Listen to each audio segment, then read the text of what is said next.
Okay TV ప్రేక్షకులందరికీ నమస్తే. నేను మీ జర్నలిస్ట్ శ్రావ్య. సో తెలంగాణ ప్రజలకు, తెలుగు ప్రజలకు అందరికీ కూడా నమస్తే. వారం రోజుల నుంచి అంటే సుమారు లాస్ట్ మండే నుంచి నేను మార్నింగ్ న్యూస్ చేయట్లేదు, ఎటువంటి వీడియోస్ చేయట్లేదు.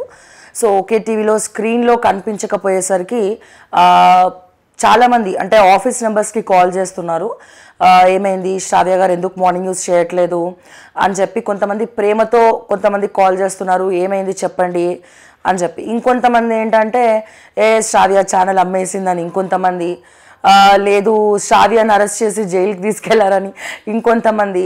సో రకరకాలుగా మాట్లాడుకుంటున్నారు. అండ్ నాకు మద్దతుగా ఉన్నటువంటి టీడీఎంఏ అసోసియేషన్ అండ్ అలాగే అందరు కూడా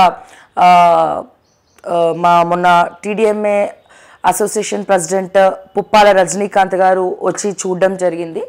అండ్ అలాగే అందరూ తెలుసుకుని వాళ్ళందరూ కూడా వచ్చి చూస్తూ ఉన్నారు. నాకు కొద్దిగా హెల్త్ బాగాలేదు, అంటే నాకు ఒక స్మాల్ యాక్సిడెంట్ అయింది ఇంట్లోనే. మీ అందరికీ కూడా తెలుసు, నేను వారాహి అమ్మవారి నవరాత్రులు చేశాను, వారాహి అమ్మవారి దీక్ష తీసుకున్నాను. సో 5వ రోజు దీక్ష రోజు మార్నింగ్ స్నానం చేసి బయటికి రాగానే అన్ఎక్స్పెక్టెడ్గా పడ్డం జరిగింది. ఎందుకంటే కటిక దీక్ష అంటే ఏం తినకుండా చేయడంతో పడ్డం జరిగింది. సో దానివల్ల నా రైట్ హ్యాండ్ ఏదైతే మీరు చూస్తున్నారు కదా, రైట్ హ్యాండ్లో ఉన్నటువంటి ఈ వాచ్ పెట్టుకునేటువంటి ప్లేస్లో 2 బోన్స్ విరిగిపోయాయి. సో 2 బోన్స్ విరిగిపోవడంతో నాకు సర్జరీ చేయడం జరిగింది.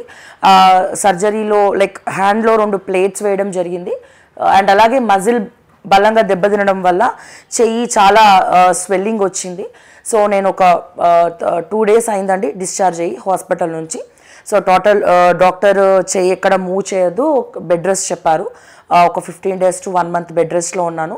బట్ ఆల్మోస్ట్ నేను ఇంట్లో నుంచి కొద్దిగా స్లోగా చేస్తాను అంటే మా పేరెంట్స్ ఒప్పుకోవట్లేదు. అట్లీస్ట్ ఒక 15 days అన్న ఆగు అని చెప్పి అంటున్నారు. బట్ నో డౌట్ కొంచెం నాకు పెయిన్ స్వెల్లింగ్ కొద్దిగా తగ్గిన తర్వాత నేను ఇంట్లో నుంచి అయినా నేను న్యూస్ చేస్తాను.